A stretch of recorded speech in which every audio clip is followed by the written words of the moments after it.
PDM की हुकूमत मुल्की और बैन-अल-अक़वामी मुआमलात को कंट्रोल करने में मुकम्मल तौर पर नाकाम होती नज़र आ रही है।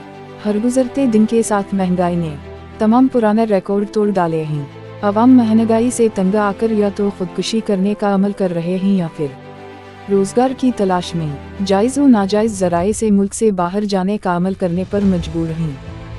IMF से ताहाल मुआहदा न होने के सबब हुक्मरानों के आसाब शल हो चुके हैं।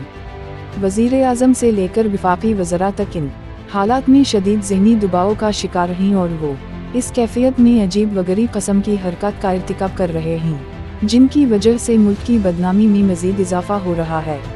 मसला का वाहिद हल 1789 के इंक़िलाब फ्रांस जैसे इंक़िलाब की ज़रूरत है और मुल्क के तमाम फरसुदा निज़ामों का मुकम्मल ख़ात्मा ही हर इनक़लाबी अमल को कामयाब बना सकता है।